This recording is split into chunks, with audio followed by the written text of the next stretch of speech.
যেই জেলায় আওয়ামী লীগের কার্যক্রম শুরু হবে সেই জেলায় হয় আওয়ামী লীগ থাকবে নয় এনসিপি থাকবে। বাংলাদেশ আবার কোনো নতজানু পররাষ্ট্রনীতির কবলে পড়লো কিনা সেই প্রশ্ন বাংলাদেশের জনগণ তৈরি করেছে। জুলাই সনদ এবং গণভোটের যে গণরায়, যার ভিত্তিতে নির্বাচন হয়েছে, যার ভিত্তিতে সরকার গঠিত হয়েছে, সেই গণভোটের রায়কে বাতিল করার জন্য আদালতকে ব্যবহার করার চেষ্টা করা হচ্ছে। আদালতকে আবারও দলীয়করণ করার চেষ্টা করা হচ্ছে। আমরা স্পষ্টভাবে বলতে চাই, আদালতকে যদি রাজনৈতিক এজেন্ডার কারণে, নিজেদের দলীয় এজেন্ডার কারণে ব্যবহার করা হয়, চেষ্টা করা হয়, তার পরিণতি খুবই করুণ হবে। বিগত আওয়ামী লীগ সরকার এই একই প্রচেষ্টার মাধ্যমে কিন্তু তার পতন শুরু হয়েছিল। ফলে এখন যারা সরকারে আছেন, আপনাদের প্রতি স্পষ্ট আহ্বান থাকবে, গণভোটের গণরায় দ্রুত বাস্তবায়ন করুন। আমরা গণভোটের গণরায়ের মাধ্যমে এই বাংলাদেশ, এই নতুন সরকারের যাত্রা শুরু হোক, নতুন সংসদের যাত্রা শুরু হোক, সেটা প্রত্যাশা করি। তৃতীয়ত হচ্ছে চাঁদাবাজ এবং দুর্নীতির বিরুদ্ধে যে লড়াই, সেই লড়াই আমাদেরকে আবারও জোরালোভাবে করতে হবে।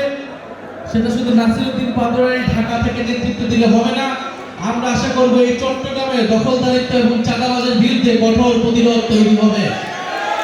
আপনারা যারা এখানে আছেন, চাঁদাবাজির বিরুদ্ধে, দুর্নীতির বিরুদ্ধে, দখলদারিত্বের বিরুদ্ধে আপনারা প্রতিরোধ গড়ে তুলুন, জনগণের পাশে দাঁড়ান, ছোট মধ্যবিত্ত ব্যবসায়ীদের পাশে দাঁড়ান, শ্রমজীবী মানুষের পাশে দাঁড়ান, যাতে কোনো চাঁদাবাজ সন্ত্রাস এই চট্টগ্রামে থাকতে না পারে। আমরা চট্টগ্রামে শুনেছি, চট্টগ্রামে দেখছি, ফ্যাসিস্টদের আস্ফালন চট্টগ্রামে কমে নাই। ফ্যাসিস্টদের আস্ফালন চট্টগ্রামে নানান সময় আমরা দেখতে পাই। আপনাদের কাছে একটা কথা খুবই পরিষ্কার, এনসিপি এবং পতিত আওয়ামী লীগ ফ্যাসিস্ট একসাথে থাকতে পারে না।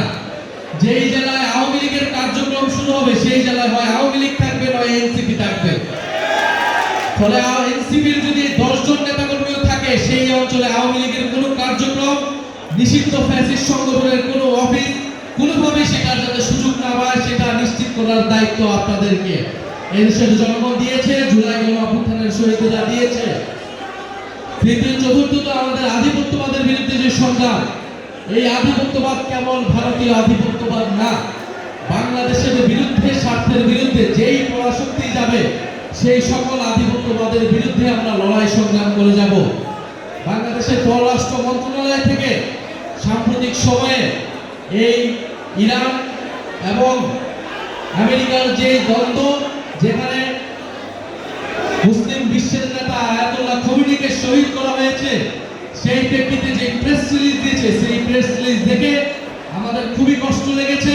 বাংলাদেশ আবার কোনো নতজানু পররাষ্ট্রনীতির কবলে পড়লো কিনা সেই প্রশ্ন বাংলাদেশের জনগণ তৈরি করেছে।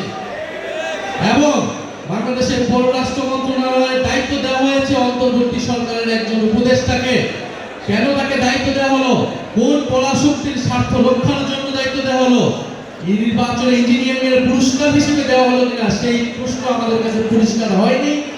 বাংলাদেশের এই বর্তমান সরকার সেই প্রশ্ন পরিষ্কার করবে, এটাই আমাদের প্রত্যাশা থাকবে। আমরা সেই আহ্বান জানিয়ে যাচ্ছি।